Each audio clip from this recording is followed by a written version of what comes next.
53 goal contributions, the Europa League winner, and if Lawal adds a World Cup trophy to this list, he will definitely become the Ballon d'Or contender for 2034 and maybe the main one.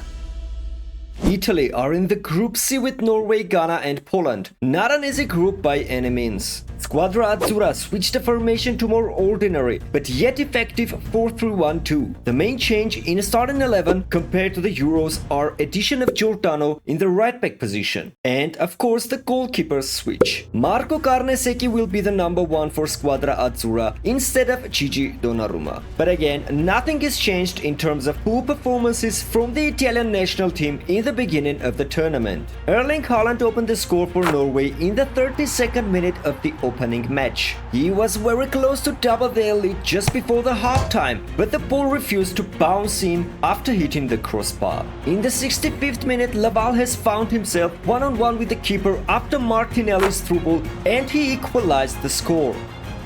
Slowly but surely, the game was approaching to its end when in the stoppage time, Haaland took an advantage of a lack of concentration among Italian defenders and scrapped all 3 points for Norway, leaving Squadra Azzurra with the worst possible start of the World Cup. That meant only one thing. Win was a must for them in the second game against Ghana. Luckily, Italy put their best effort to do so when the stakes were as high as possible. Two superstars of Squadra Azzurra made the difference. Martinelli and Lawal were the goal scorers in this match. The last game of the group stages against Poland was decisive. Both teams had a chance to qualify from the first place, but for Italy, a loss would most probably mean the end of a campaign. So they did not waste a single chance. And Thomas Lawal scored the goal of the tournament pretender. Already in the 3rd minute, putting the ball into the net with a long-range finesse. An incredible finish from him. But Poland were not looking bad at all, and they managed to equalize in the 23rd minute. That score was enough for them to win the tournament ahead of Italy, so Squadra Azzurra continued forcing the goal and grabbed the winner in the 37th minute. Antonio Martinelli managed to give the lead to his team, which secured the knockout football for Italy eventually. But the draw was tough. A classical European clash with France took place in the round of 16. Everybody anticipated a world-class football that night, but in fact, that was a night of shocking misses from both sides. Especially the miss from Lawal were embarrassing.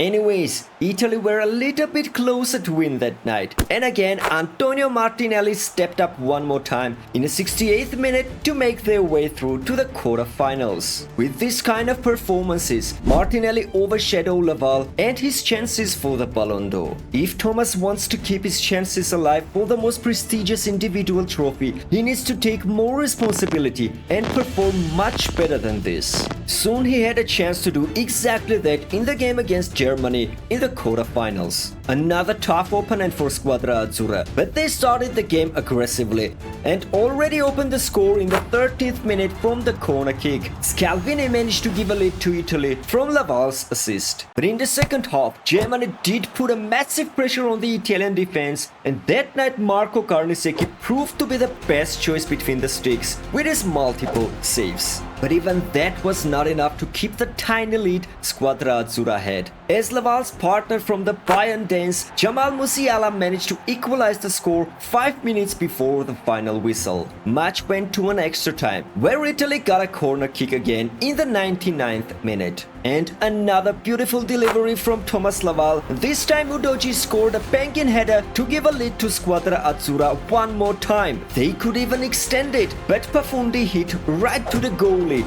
after Lawal's no-look pass. Germany did not give up until the dying seconds of the game and could have been rewarded for that, if not only an astonishing save from Carnesecchi. How did he even touch the ball there? An unbelievable save, which put Italy through to the semis, where they were going to face Poland from all the teams. And undeniably, they underestimated a beautiful team from Poland. If not for a brilliant play of the new hero of Italy, Marco Carnesecchi, who made a huge amount of saves that night, Poland would have won that game quite comfortably in normal time. But again, the match went to an extra time. Italy started to show signs of an attack in football, and mainly due to Thomas Lawal, they ended Poland's dominance in this match and scored twice in the first extra time. Scalvini from a corner kick, and then Wilfried Gnonto secured Italy a chance to fight for the World Cup trophy in the final against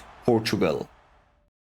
Portugal had one of the best teams in the tournament, but on the contrary, Italy had Thomas Lawal, the main contender to become the player of the tournament with 3 goals and 4 assists. But he needed to do an impossible in the final to finally win his first proper international trophy, and the best one possible at the same time. But Portugal players were not easy on him, putting on him dirty challenges constantly. Soon Italy had a massive chance to open the score, but Rovella didn't manage to chip Costa properly. Right after that, Italy got their opportunity. Thomas Lawal got the ball in the middle of the Portuguese defensive lines. Couple of skills and body feints, and an inch-perfect finish just outside of the box. What a beautiful solo goal from Lawal. That was just too close to what Messi used to do. Such an incredible goal from Lawal. In the beginning of the second half, Portugal got a free kick in a dangerous position. They decided to play short, and Borges dribbled past Bastoni and put the ball into the net, equalizing the score. But Lawal was determined that night to win the trophy with all cost. Soon he found Gnonto in the middle of the box with a lobed pass. Gnonto hit the post, but Giordano was the first on the ball. He put it in, but unfortunately he was offside, so the goal was ruled out. Everybody were content with a draw in normal time, except Thomas Lawal, who got the ball in a shooting position from Martinelli in the 88th minute and put the ball into the net past Costa with a brilliant shot, winning for Italy their 5th World Cup in history. Just like that, the decision of Roberto De Zerbi to bring on Thomas Lawal from England was destined to be the best in his entire career. With 9 goals contributions in 7 games, Thomas Lawal became the player of the tournament and the main favorite to win the Ballon d'Or race as a result of the season of the lifetime he just had. Meanwhile, Manchester United were busy in the transfer market as 2 big departures happened right after the World Cup. Firstly, Alejandro Garnacho left the team to join Newcastle. But the toughest pill to swallow was the departure of the team's star boy Kobbie Mainoo, who signed 3-year deal with Real Madrid.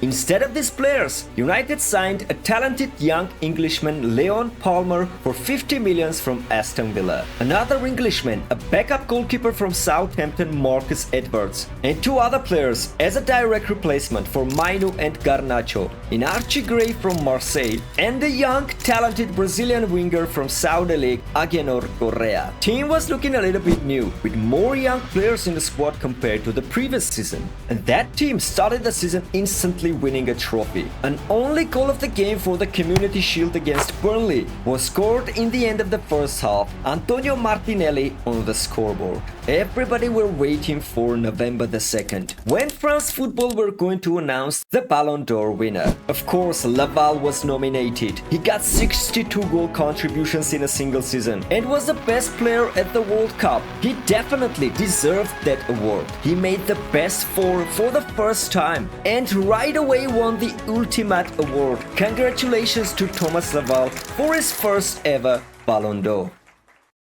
In the Premier League itself, Manchester United were much more stable compared to the previous season, and Antonio Martinelli were crucial for the team in the games against their rivals and direct competitors in the league, bringing all 6 points against Liverpool and Manchester City in the first half of the season. And as a result, the Red Devils were first in the table with equal points with Chelsea after 15 games. Thomas Lawal continued his phenomenal form of the last season as well, when he won 6 in just 20 games. In the Champions League round of 16, Manchester United were drawn against Atletico Madrid. The first game at the Old Trafford ended up 1-1, and the only goal scored by Antonio Martinelli in a 55th minute at the Wanda Metropolitana was enough for the Red Devils to qualify for the quarterfinals, where Arsenal sadly smashed United 3-1 at the Old Trafford, leaving them with very few chances to sneak through to the semis. Anyways, Thomas Lawal was again playing like in a mission. He opened the score in the beginning of the second half. One more goal and the game would go to an extra time. In the 60th minute, Lawal missed the target by inches from the long range. But he simply did not stop there. The last minute of the game, another smart move from him. An incisive pass to Antonio Martinelli, but he shot right down the middle to the keeper's hands. That was the last opportunity of the game. Arsenal beat Manchester United to eliminate them from the Champions League quarterfinals.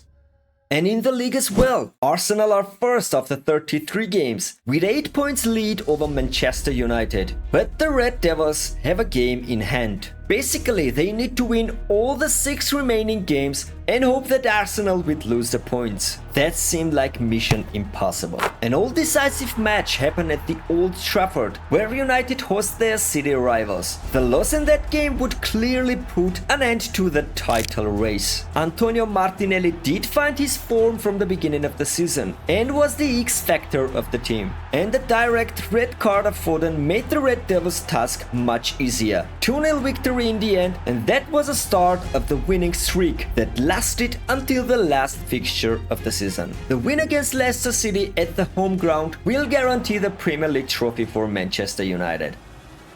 That was going to happen eventually. Thomas Lawal won the Premier League trophy for Manchester United, scoring the only goal of the game in the 71st minute. It took him 10 years from his debut, until the very moment he was crowned as the Premier League winner with his boyhood club. Although they did not manage to win a treble or even a UCL this season. But finally, once a football giant rose from the ashes and conquered the Albion one more time with the help of its academy talent, the unbelievable Thomas Lawal.